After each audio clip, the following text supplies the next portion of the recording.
పెద్దపల్లి జిల్లా కేంద్రంలో విశ్వబ్రహ్మణుల ఆధ్వర్యంలో శ్రీ మధ్విరాట్ పోతులూరి వీర బ్రహ్మేంద్ర స్వాముల వారి 331వ ఆరాధన ఉత్సవాలు శ్రీ పోతులూరి వీర బ్రహ్మేంద్ర స్వామి కాలజ్ఞానంలో రాసిన చాలా విషయాలు జరుగుతున్నాయన్న ఎమ్మెల్యే చింతకుంట విజయరమణారావు. సంధి సంపత్ రెడ్డి స్వరూప దంపతుల పెళ్లి రోజు సందర్భంగా పెద్దపల్లి ప్రభుత్వ ITI ground walkers association, Peddapalli resident teachers association ఆధ్వర్యంలో పెద్దపల్లి జిల్లా ఆసుపత్రిలో రోగులకు పండ్లు పంపిణీ. పెద్దపల్లి పట్టణంలోని శ్రీ లక్ష్మీ గణపతి సంతోషిమాత దేవాలయంలో ఘనంగా 23వ వార్షికోత్సవ వేడుకలు పాల్గొన్న పెద్దపల్లి ఎమ్మెల్యే చింతకుంట విజయరమణారావు.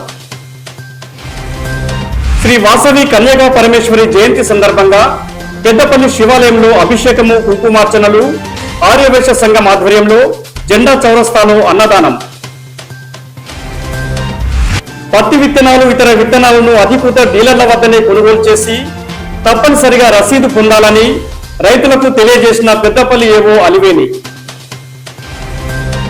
గౌరెడ్డిపేట సెంటర్లో దాదాపు 20 రోజుల నుంచి ధాన్యం కొనుగోళ్లు చేపట్టకపోవడంతో ఆందోళన వ్యక్తం చేస్తున్న రైతులు వెంటనే ధాన్యం కొనుగోళ్లు చేపట్టాలని సంబంధిత అధికారులను కోరిన రైతులు.